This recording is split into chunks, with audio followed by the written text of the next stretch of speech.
merci Dr Tebs pour cette présentation. Donc, à mon tour de vous remercier pour cette invitation. Je remercie le comité d'organisation et voilà, c'est toujours un réel plaisir de retrouver des amis et des confrères qui sont très très chers. Et j'espère que cette formation sera profitable pour nous tous. Donc, en ce qui me concerne, je vais un petit peu parler de la toxine botulique dans son utilisation dans tout ce qui est médecine esthétique du visage. Donc, on va traiter et le tiers supérieur et le tiers moyen inférieur, ainsi que le cou. Donc, franchement, pour vous dire que 40 minutes ou 45 minutes, c'est trop peu pour traiter tout ça, pour parler de tous les détails, mais je vais essayer d'insister sur des choses qui sont pratiques, voilà, sans trop m'attarder sur les détails. Comme ça, on va sortir avec quelques notions fondamentales à retenir pendant notre pratique pour l'acide, pour la toxine botulique. Donc, comme on le sait tous, c'est une technique non invasive qui permet de prendre en charge une prise en charge esthétique du visage. Ça reste le traitement de choix et le traitement de première intention pour les rides d'expression du tiers supérieur du visage. Donc, ça permet bien sûr une relaxation transitoire des muscles et qui est réversible. Et du coup, étant donné que le couple peau-muscle est intimement lié au niveau du tiers supérieur du visage. Donc, la relaxation du muscle sera traduite par une disparition ou bien une amélioration très nette des rides d'expression. Donc, au début, ça a été utilisé en 1970 pour de quelques indications ophtalmologiques et depuis, il y a eu extension des indications en matière de esthétique, en commençant déjà par le tiers supérieur du visage, puis on a commencé à l'utiliser pour corriger certaines asymétries, pour redéfinir l'ovale du visage et pour même améliorer la texture de la peau. Donc, il faut absolument un examen clinique préalable au repos et à la mimique. Il faut savoir que chaque patiente, elle est unique et elle a des exigences particulières à elle et qu'il ne faut pas extrapoler le même traitement chez toutes les patientes, d'où l'importance d'un examen clinique au préalable avec des prises de photos avant l'intervention. Donc, comment on obtient cette toxine botulique? Tout simplement par la fermentation anaérobie des spores de Clostridium. Il faut savoir qu'il y a 7 neurotoxines qui sont disponibles et qui sont variables en fonction des séquences des acides aminés, mais l'utilisation clinique on utilise seulement 2 types, A et B. Donc, le sérotype A, c'est celui qui est utilisé justement en esthétique. Donc, il y a 3 produits qu'on utilise. Donc, il y a l'onabotulinum toxine A, c'est le Botox. L'abobotulinum toxine A, c'est le Dysport. Et dernièrement, le nouveau-né, c'est l'incobotulinum toxine A, Xiomine, qu'on n'a pas encore au Maroc. Donc, ils sont variables par leur formulation, le dosage et aussi par la réponse clinique. Donc, pour le sérotype B, nous, on ne l'utilise pas en esthétique, mais il est utilisé dans certaines indications médicales. Donc, je vais pas trop m'attarder sur ceci pour laisser le temps pour la partie pratique. Il faut savoir que la toxine botulique, dans la toxine botulique, il y a 2 chaînes, une chaîne légère et une chaîne lourde qui sont reliées par des ponts disulfures. Donc, comment elle agit cette toxine botulique? Il faut savoir qu'à l'état normal, donc il y a libération de l'acétylcholine au niveau de la partie terminale de l'axone. Ensuite, cette acétylcholine va se lier à la fibre musculaire et entraîner la contraction du muscle. Donc, la toxine botulique, elle va faire quoi? Elle va inhiber tout simplement la libération de cette acétylcholine. Mais après ce blocage-là, il y aura d'autres formations de d'autres terminaisons nerveuses et il y aura de l'acétylcholine qui va être libérée au niveau de nouvelles terminaisons nerveuses, ce qui explique cette paralysie ou bien cette mise au repos transitoire du muscle. C'est pour ça que le muscle, après quelques semaines, va reprendre sa contractilité. D'accord? Donc, avant bien sûr d'injecter nos patientes, on va éliminer les contre-indications, que ça soit une dysmorphophobie, des patients qui ont besoin d'avoir cette expression du visage, tels que les acteurs ou encore parfois les chanteurs, lorsqu'on a une infection au niveau du site d'injection, chez les immunodéprimés, mais c'est surtout pour les maladies neuromusculaires, par exemple la myasthénie qui reste une contre-indication de la toxine botulique. Il y a des contre-indications de principe tels que la grossesse et l'allaitement en cas de sensibilité et chez les patientes qui ont des atteintes irréelles, c'est-à-dire pour elles croient que en injectant la toxine botulique, ils vont avoir un effet lifting chirurgical. Donc, il va bien falloir préciser au moment de la consultation préalable qu'est-ce qu'on attend de cette toxine botulique, quel est l'effet escompté de cette toxine botulique. Oui? Pour? Vaut mieux laisser les questions à la fin. À la face, mais pas à ma connaissance. D'accord? S'il vous plaît, les questions, c'est à la fin. Merci. D'accord. Donc, comment on prépare le produit? Donc, on utilise au Maroc, il y a le Botox et il y a le Dysport.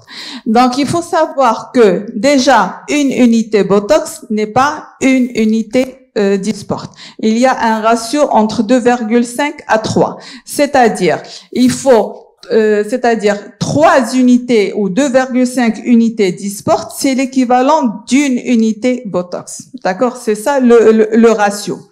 Là, pour ne pas trop vous embrouiller l'esprit, donc on va parler du Botox car les dilutions sont faciles, mais sans aucun conflit d'intérêt. Donc c'est juste parce que c'est plus facile du point de vue didactique, mais il suffit de multiplier les unités Botox fois 2,5 à 3 et on obtient le nombre d'unités Dysport dont on a besoin. D'accord? Donc, au cours de la préparation, on a besoin du sérum salé et on fait une dilution. Donc, généralement, pour 100 unités Botox, on fait une dilution dans 2,5 cc de sérum salé, de telle sorte à obtenir 4 unités Botox dans 0,1 cc de sérum salé. Donc, on fait la règle de 3, c'est-à-dire 100 unités dans 2,5, d'accord, 4 unités, donc on fait la règle de 3 et on va obtenir 0,1 cc. D'accord, c'est valable pour toutes, voilà. Donc, il faut savoir qu'au début, on disait que, étant donné que le Botox a un poids moléculaire plus important que le Dysport, donc le Dysport va diffuser de façon plus importante, il faut faire attention. Mais selon les dernières études en 2023, il n'y a pas il y a plus cette notion, c'est-à-dire on la prend plus en considération. Autre notion à avoir en tête, c'est le problème d'immunogénicité et qu'on commence à avoir de plus en plus souvent chez des patientes qu'on injecte et qui n'ont aucun effet. Donc elles reviennent en colère, voilà, j'ai aucun effet. Il faut savoir que ça existe. Chez 1% des patients, il y a une immunogénicité vis-à-vis de l'excipient qui va stabiliser la toxine.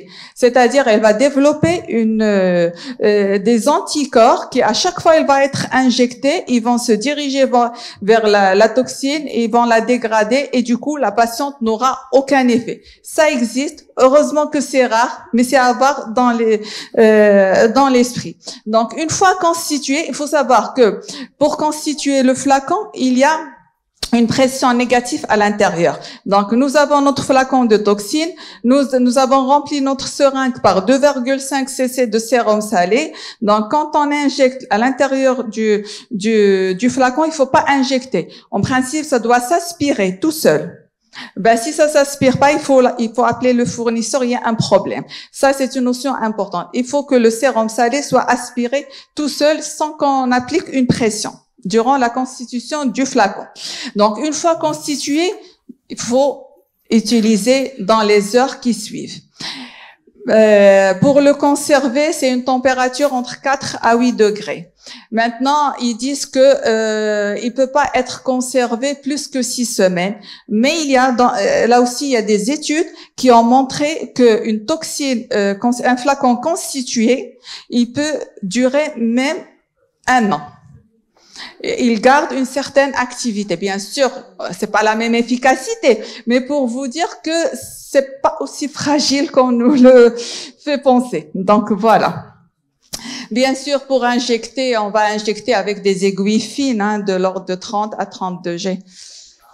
Donc voilà, comment injecter? Il faut bien connaître les muscles de la face. Donc on va les voir un à un. C'est la partie un peu lourde de l'exposé, mais il faut passer par là. Donc, on n'a pas le choix. Il faut connaître la trajectoire, la fonction, comment injecter chaque muscle de la face et du cou. J'espère qu'on aura le temps de faire tout ça. Donc, et puis, bien sûr, voir les fonctions. Par exemple, là, on veut relever la queue du sourcil. Comment on va faire? D'accord? Et il faut comprendre la notion des muscles antagonistes. Un, il fait un effet, l'autre, il fait l'effet contraire. Donc, comment conserver cet antagonisme? Que c'est une notion très importante justement pour garder le naturel. Je pense que c'est le but de la médecine esthétique. Donc, on va passer maintenant en revue les muscles. Donc, premier muscle, c'est le muscle corrugator. C'est celui-là. C'est sur le schéma le numéro 3. D'accord? Donc, c'est ce muscle-là. C'est un petit muscle de 3 à 4 centimètres. Donc, bien sûr, c'est un muscle qui est pair. Donc, il naît là. Donc, il a 2 insertions. La première insertion, donc là, au-dessus. Voilà. Donc, la première insertion, c'est une insertion osseuse, profonde, qui se trouve presque à 10 à 7 mm de la ligne médiale et 11 mm du rebord orbitaire. Donc, cette insertion osseuse profonde, elle est très importante à connaître. Donc là, il est inséré au niveau de l'os et puis il emprunte un trajet vers le haut, tout en oblique vers le haut et le dehors, et tout en se superficialisant, en devenant superficiel, pour avoir au final une insertion cutanée superficielle. Donc, quand on demande aux patients de foncer les sourcils, donc on voit qu'ils se contractent là au niveau, le plus important de la contraction, c'est au niveau de la tête. Faites comme ça, c'est là. Voilà, c'est là. Et c'est dans la contraction répétitive du muscle corrugator qui est responsable de la ride verticale, donc, ou bien la ride du lion. Donc, il faut savoir que chaque personne a, quand elle contracte le corrugator, elle a une anatomie particulière. Il y en a en V, en W. Donc, c'est très variable d'une patiente à une autre, ou bien d'un patient à un autre.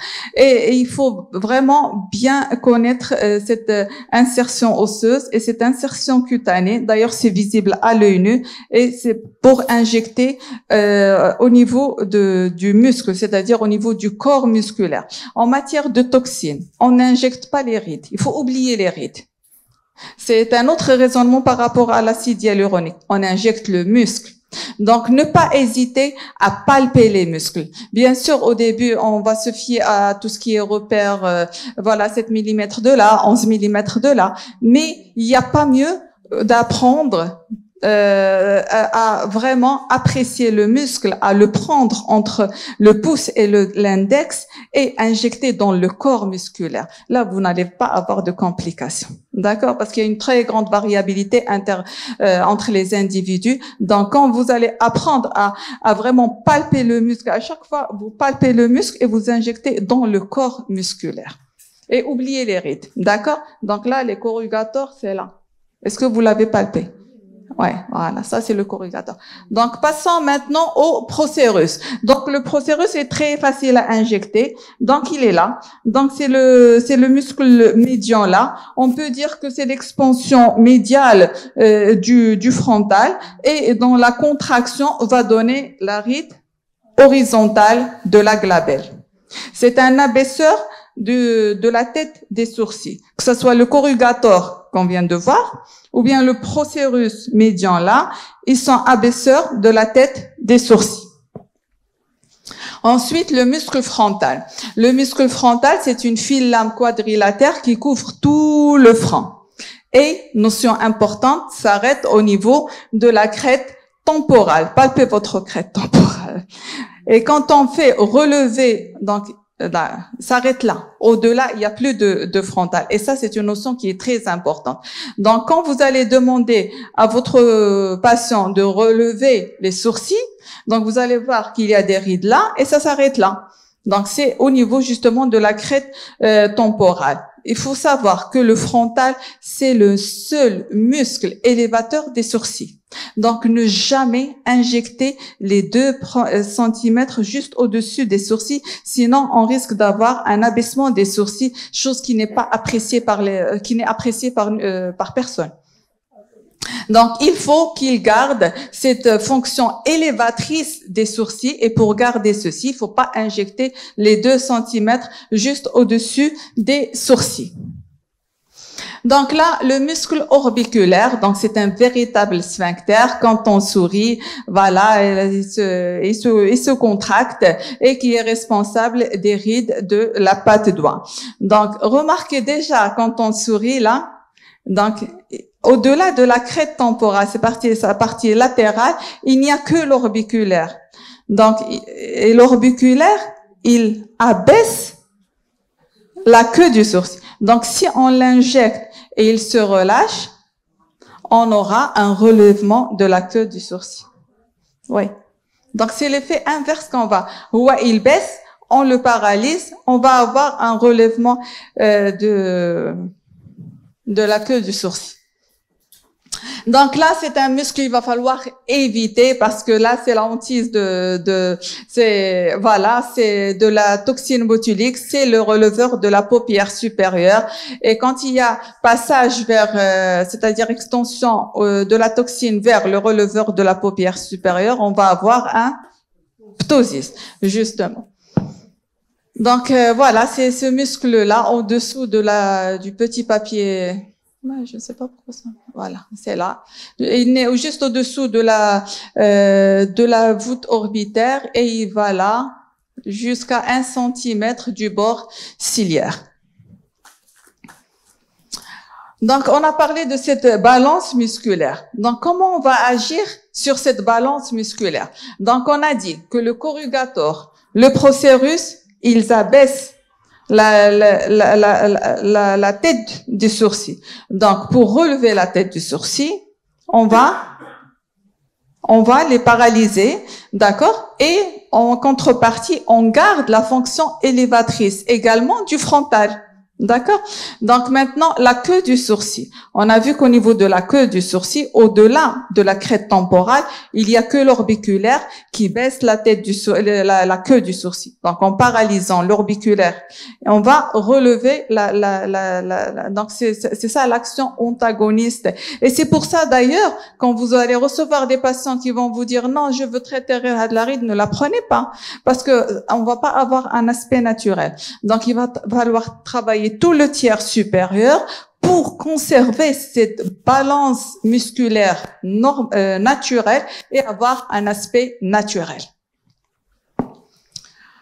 D'accord. Donc, bien sûr, toujours injecter en position demi-assise, désinfection, marquer les points après avoir fait travailler la patiente, relever les sourcils, poncer les sourcils, souriez. Donc, n'hésitez pas à lui demander de faire des mouvements pour apprécier justement même apprécier le volume et l'importance des muscles et pour savoir on va trouver partout le nombre d'unités à injecter par point, mais c'est variable, c'est pas un truc sacré il va falloir le changer en fonction de chaque patiente et de l'importance de son muscle. Il y a des muscles qui nécessitent plus d'unités que d'autres.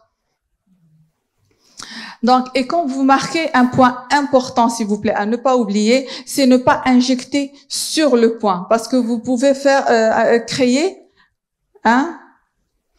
tatouage accidentel. Donc, il faut marquer et injecter un peu, enfin, à côté, pas dans le marquage, parce que ça, on en a vu des tatouages accidentels par le crayon, parce que vous faites rentrer dans le derme, voilà, vous faites rentrer dans même des granulums, voilà, oui.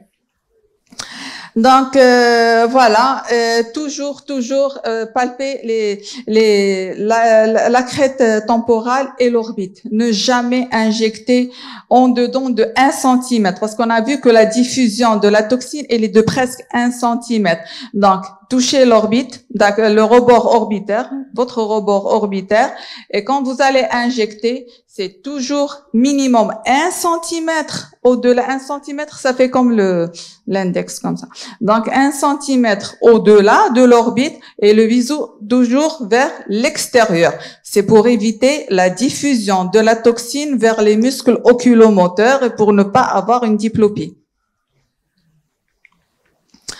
Donc maintenant, quels sont les effets secondaires? Donc il y a des effets secondaires liés à l'injection, douleur, érythème, œdème, échymose, maux de tête, ou encore à la diffusion accidentelle du produit, tel que le ptosis, l'effet Méphisto. Donc on parle de l'effet Méphisto, c'est quoi?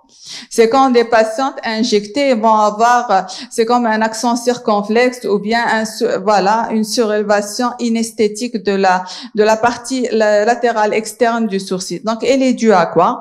Donc, il faut savoir qu'un muscle, soit il est relâché par la toxine, soit il va avoir ce qu'on appelle hypercontraction compensatrice. D'accord? Et c'est la contraction compensatrice des fibres du muscle frontal qui n'ont pas été injectées qui sont responsables de cet effet Méphisto. Très facile à corriger par 1 ou 2 unités de toxines au niveau de la partie qui se contracte le plus. D'accord? Donc ça va le relâcher rapidement et on aurait réglé le problème rapidement. Donc là, comment on va injecter le corrugator? Donc le corrugator, donc il va y avoir une injection. C'est pour ça que j'ai insisté tout à l'heure sur l'insertion osseuse interne. Donc ça va être une injection au niveau de la tête du corrugator. C'est une injection qui va être profonde, perpendiculaire, au contact osseux. Vous retirez un tout petit peu et vous faites votre injection. Dans chaque point du corrugator, en moyenne 4 unités Botox. D'accord? Donc, deuxième point, il est un peu plus haut, d'accord? Vers l'extérieur, mais un peu plus superficiel. Donc, presque à 1 centimètre au-dessus, et un peu plus superficiel que le point profond, parce qu'on a vu tout à l'heure, justement, que le muscle allait vers le dehors, et, tout en devenant plus superficiel. D'accord? Non, pas besoin. C'est des aiguilles de 30 G, c'est pas douloureux et on injecte du sérum. Même le sérum n'est pas douloureux. Donc ça, c'était pour le corrugator. Dans chaque point, en moyenne, 4 unités. On peut aller à 6, à 8, surtout chez les hommes, on peut. Mais bon, c'est en fonction de votre évaluation de l'importance du muscle. Donc, il y a deuxième point, deuxième muscle, c'est lequel, celui-là? Procerus. Donc là aussi c'est très facile à injecter. Donc on met le pouce là au niveau de la dépression osseuse qu'on a et on injecte au-dessus en demandant à la patiente déjà pour voir l'importance de son muscle et on injecte dans le muscle. C'est une injection profonde de 4 unités également de Botox.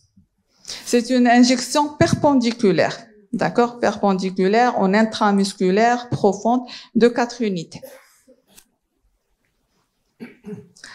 Donc, voilà. Donc, le frontal. Généralement, vous allez trouver ce schéma-là, mais il n'est pas toujours vrai. Parfois, on a besoin d'une rangée, 2 rangées, voire même 3 rangées pour les fronts qui sont larges. D'accord?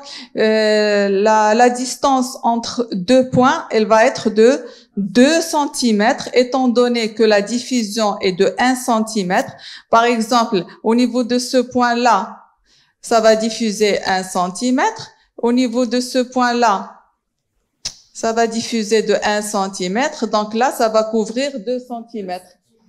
Donc, on fait des injections toutes les 2 cm, les 2 cm. Pour les personnes qui ont un front qui est très court, n'hésitez pas à injecter à la lisière même du cuir chevelu pour justement garder la fonction élévatrice du frontal. Et pour les personnes avec un front large, on peut aller jusqu'à 3 rangées à répartir sur l'ensemble du front. Donc là, on a déjà parlé de la hauteur du sourcil et de cet antagonisme musculaire au niveau du tiers supérieur du front. Donc là, voilà l'action du corrugator, ça baisse la tête du sourcil, le procérus, d'accord, et la fonction élévatrice du frontal. Donc là, comme j'ai pas parlé des voilà. Et pour l'orbiculaire, donc j'ai oublié de parler de l'orbiculaire. Donc l'orbiculaire, on fait le premier point là, on regarde du canthus externe de l'œil. Donc on palpe le rebord orbitaire, on fait 1 cm et on fait notre premier point, toujours biseau de l'aiguille vers le dehors, voilà.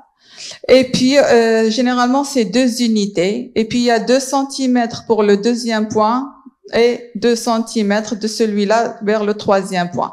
Ça, c'est les points classiques. Là aussi, on avait dit, récapitulant, on a dit 4 unités, 4 unités, 4 unités. Là, ça va être 2, 2, 2, 2. Et là, 2, 2, 2. C'est bon? Donc ça, c'est une moyenne. Donc, pour effacer cette ride-là qui dérange beaucoup les patientes, là, il va pas falloir commencer par ça, d'accord? Ça, c'est un niveau plus... Parce qu'on a vu, on va voir du plus simple au plus complexe, mais il faut savoir, il est facile, il faut juste avoir la main. Ça va être à l'aplomb de la pupille, donc quelques millimètres au-dessous du bord ciliaire, et on fait une toute petite injection très superficielle, une unité par exemple. Le risque de diffusion, il est très faible, étant donné que c'est une toute petite quantité, d'accord, et il est très superficiel, mais à éviter chez les personnes qui ont des poches, parce que ça va entraver la chasse lymphatique et voilà, et ça va aggraver les poches. Donc là, pour le muscle là, pourquoi on injecte ce muscle là? C'est le muscle nasalis pars transversa. C'est pour traiter les bunny lines. Voilà. Voilà, de lapin. Voilà. C'est ces muscles-là, exactement. Donc là aussi, c'est facile. On peut commencer par traiter ce point-là. C'est une injection de 2 unités là. Au niveau, enfin pas au niveau des rides, pardon, c'est une faute, mais au niveau du corps musculaire, à 8 mm de l'arête nasale. Donc là, c'est l'arête nasale, on compte 8 mm et on injecte superficiellement dans le corps musculaire 2 unités Botox. Donc là, c'est un autre muscle, c'est le muscle nasalis pars alaris. Donc pourquoi on injecte celui-là? Exactement pour les personnes qui ont des narines trop dilatées. Donc c'est un dilatateur des narines. Faites comme ça, vous allez le palper. Moi je l'ai jamais palpé avant ce cours-là. Voilà, essayez de dilater votre narine et vous allez sentir qu'il se contracte. Ben là, vous allez injecter également dans le corps musculaire 2 unités sur les ailes du nez à 4 mm du bord libre et à mi-chemin entre la pointe du nez et le sillon nasogénien. Donc, à mi-chemin, 4 mm du bord libre et on injecte en intramusculaire 2 unités Botox. Donc, vous voyez que même avec la toxine, on peut faire une rhinoplastie, on peut améliorer un nez avec non seulement, pas juste avec l'acide hyaluronique ou la chirurgie, mais que le Botox peut aider et avec des gestes qui sont très, très simples et on peut avoir un bon résultat. D'accord. Donc là, avec l'âge, il y a la pointe du nez, il y a un abaissement de la pointe du nez. Donc, pour relever la pointe du nez, donc ce petit point-là qui est facile à faire, non, c'est dans l'autre sens. Donc, voilà, c'est ce point-là, c'est un abaisseur de la pointe du nez. Donc, la relaxation, juste 2 unités profondes, perpendiculaires là, à la base de la columelle. Donc là, passons, vous voyez qu'on descend. Donc, il me reste 10 minutes. Donc, passons au pourtour buccal avec les rides radiaires. Voilà, les rides radiaires dues à la contraction de l'orbiculaire des lèvres. Donc là, il faut éviter. Ce sont des points très superficiels à 2 mm du bord rouge. Il faut éviter d'injecter la zone médiale pour justement conserver l'arc de Cupidon. Donc, on va faire 2 points de part et d'autre, de une unité à, 1 à 2 unités maximum. Donc, il va falloir éviter de faire ça chez les patients des chanteurs ou bien qui utilisent des instruments de musique avant, pour siffler, parce que ça va compromettre un petit peu leur activité. Donc, le sourire gingival, là, on injecte le releveur de la lèvre supérieure. Donc, c'est ce point-là. À chaque fois, je me trompe. Donc, c'est ce point-là. Donc, c'est 2 unités à 1 cm de l'aile du nez dans le corps du muscle. Et là aussi, vous allez demander à la patiente de sourire et vous allez mettre votre sourire. On peut palper notre muscle. Donc, sourire. Et vous voyez que là, ça se contracte. Voilà. Donc d'abord, il faut vraiment s'auto-palper pour apprécier les différents muscles de la face. Donc voilà, et c'est presque à 1 cm du bord narinaire. On intra dans le corps musculaire et on fait 2 unités Botox. Donc, pour le pli d'amertume, on va injecter le DAO. Donc, c'est un abaisseur de la commissure labiale. Vaut mieux utiliser ce point-là parce qu'il y a un autre point qui est plus haut, mais on risque il est plus difficile. On risque d'avoir plus de complications avec le point haut que le point bas parce que là, c'est un point au niveau de la mandibule. Donc, on trace, c'est toujours, faites comme ça, et vous allez, voilà. Ça se contracte. Et c'est au niveau de l'insertion inférieure qu'il va falloir faire notre point. Donc, c'est à la partie basale inférieure de ce triangle musculaire sur la mandibule. Donc, là, comme ça. Donc, on fait une perpendiculaire qui descend de la commissure labiale, une extension du pli d'amertume et on obtient un triangle. Et on injecte au niveau de la base de ce triangle, au niveau de la mandibule de 2 unités Botox. C'est bon, c'est clair? On continue. D'accord, donc pli d'amertume, la peau d'orange. 5 minutes. Ah, tu es dur avec moi.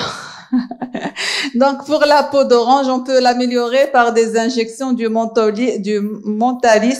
Donc, sachant que la peau d'orange, elle est due à un manque de collagène, à une perte de collagène. Mais les contractions musculaires continues vont aggraver cette peau d'orange. C'est pour ça qu'on traite la composante musculaire. D'accord. Donc voilà les points d'injection, c'est très facile, c'est au niveau du corps, au niveau du corps musculaire de 2 unités chacune. Donc là, on passe rapidement au cou. Donc on peut traiter les cordes platysmales.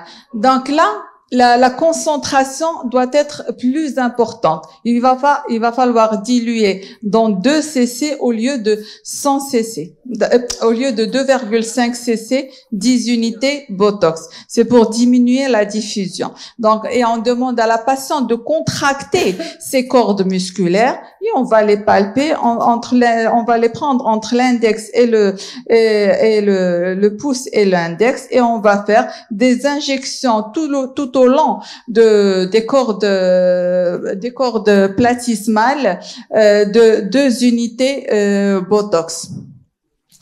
D'accord? Donc, il faut pas s'approcher trop du plancher buccal pour éviter les troubles de déglutition. Dans un premier temps, ne dépassez pas 12 unités de chaque côté. D'accord? Donc, pour les rides horizontales du cou, là, on fait un nappage. Même si ça diffuse, c'est pas grave. On a besoin de cette diffusion. Donc, c'est un nappage intradermique, tangentiel à la peau. On fait plusieurs rangées et puis on injecte point par point de 1 à 2 unités. Vous avez vu la dilution là? Elle est de 4 mm. Donc, on a besoin que ça diffuse. On a besoin de cette dilution. C'est le contraire.